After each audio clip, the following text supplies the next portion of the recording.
akwaba emfa umbra Ghana nsem TVGH so wo frame adwoa searching ebusuafo enkran ya ebe straight from northern region to NPP presidential candidate and our friends to NPP funina and to Ghanaians omo say northern region for omo enjimi yo no mo do omo feel say sebio enya tribalism and omo de to aba inti se omo entumi anto aba no dodo de amfa ma Dr. Bawumia ene enhye se bi omo ejimi na omo enimi se presidential candidate na omo lead the NPP ni na no omo so ina deserve vote ni bi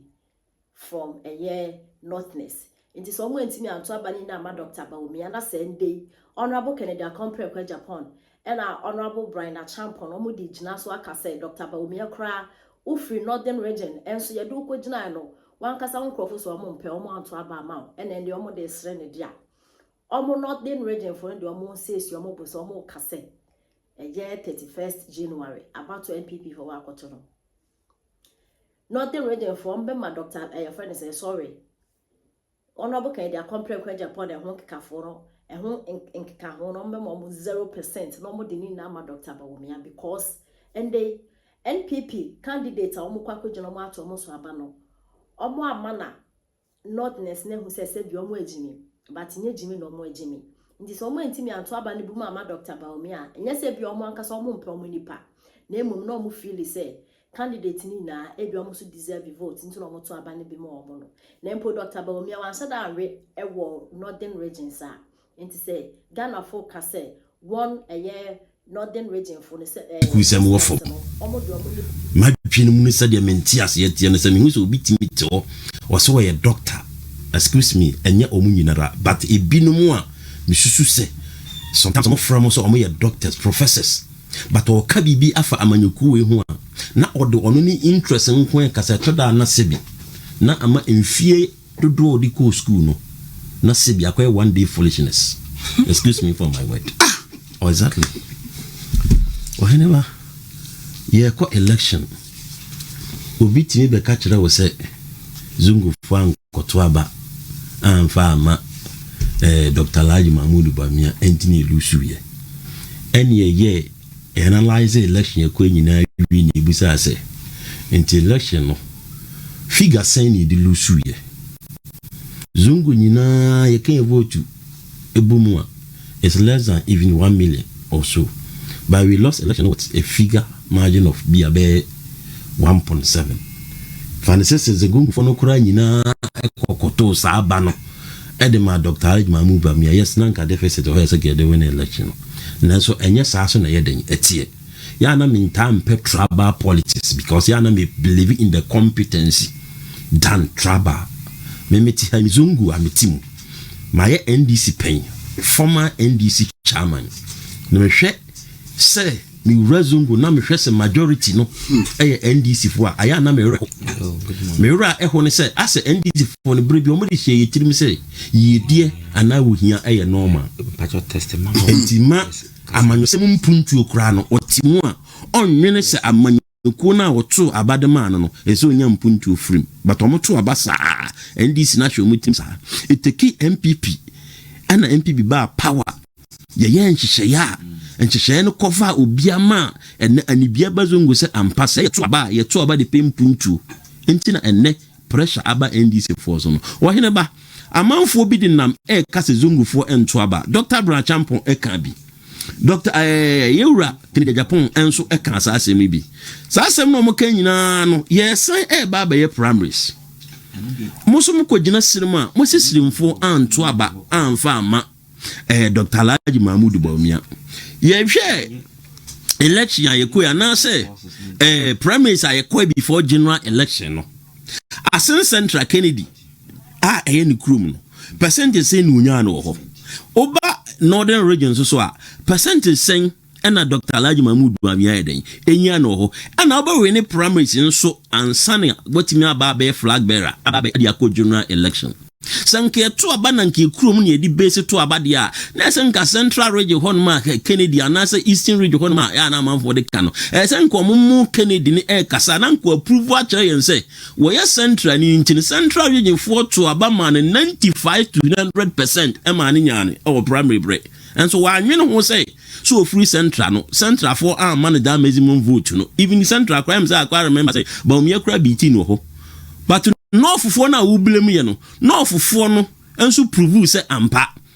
mo kasa mo de na brain a Bawumia northern region vote wo nya no no president bia enya bi da na me se me mfa sa de nto aba but na me ka che zongoni anasem ni bia say nanka yen decide say ye be traba e wo election ye kwemu ne mo kene ya pon adidi zongofo ni siremfo nyina atem say ye de mu nua ne brem man to aba ama no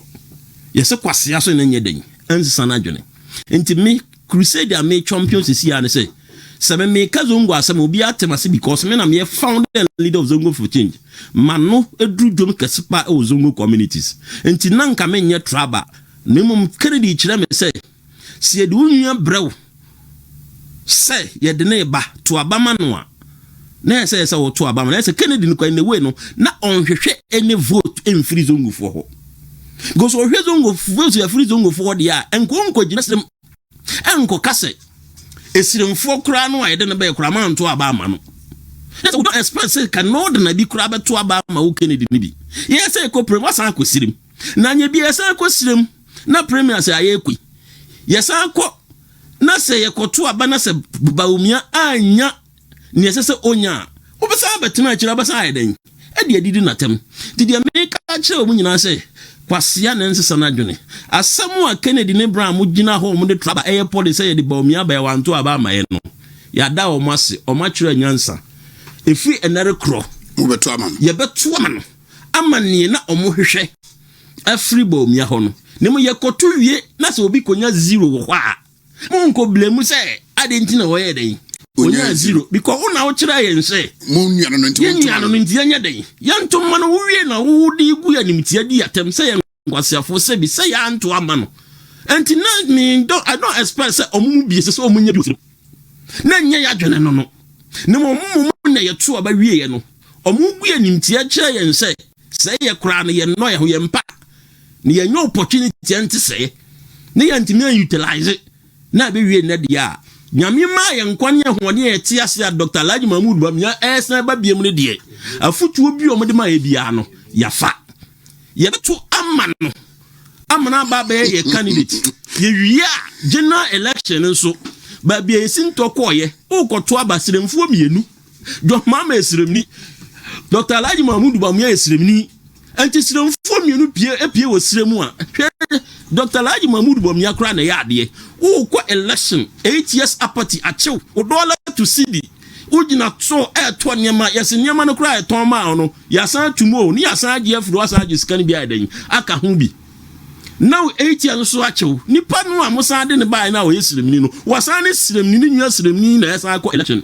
intina ye bia odo ne miene ne de e wo homo mu ne mum ne watena aban no mu acha no ho afuni nipa no siremfo ne be consider ono more than the wo mu dada no entinye Bawumia na wo ye how much siremfo I am telling you ne ye to aba wie ya NDC batena so no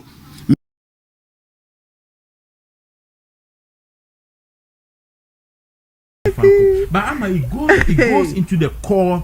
of candidates and credibility because we to say me will work at 7,000 me will new for work at 7,000 okay produce o companies now for nipa 7,000 no na produce nipa 7,000 I say there be GRA for be from me e be call him me produce what does that mean anybody me share that your business that me business woman see e bia na owo bibia GRA for beba ababe usuro say GRA for beba ababa hwe ni but then the point is I don't know usuro say GRA for beba no de because no problem but say Brian say o company no companies exactly not say nipa or form of exactly ntinka wo de wo companies ni kura pa kire nipa na say nipa no so te aso mu wiye etu ti bi body elena mada akuye adwuma ma me na ya fra ama ya mpa so ye adwuma ma papa yi wo enti one the whole me woni pa me tua moka woni pa me tua moka ya fallacy But you see, the real issue in the me sense. Okay, what do you mean? I mean, business, nothing. A fallacy. Because evidence based. Now, can Brian the Champion? I can't say, or what near me, or what companies. You know, about companies needing actually munina. He's told you what it is. And I'm just say, on a doctor about me, I am now. But you're busy question, what man answer. What dear, who you are being shady? Oh, we are shady. And that is one. You're for shadiness. Mammy, the president. You have to be open. And no cry nanching. They be a make some say, well, Obi Baby, ye leader. Ni fiasem ope wompe ye de beto abonten but where you have a leader ni fie onkrofo na omo ben the most no etimi hwiri gina abonten e kan sem e kire no e se ehwe ni tutu e se ehwe ni tutu because with before so be move to the with the adwuma no say utimi bi adwuma no fa ni patu kura no a na say e so man bo abaso exactly why are there unemployment. But so person the president so you no kwafo and I make an say shadiness no nipa miinu ana no nipa 300 ma for ma mitu omuka e be bo abaso ba wo ni 300 and can so 7,000 or 300 there and I make an say even wa my number there be me say even if 50 kura na wa let the public know say my friend nipa 50 adwuma so I just say na no why accountable to the people na onya me the president people na who can three? Oh, I can't catch yourself one penasum, but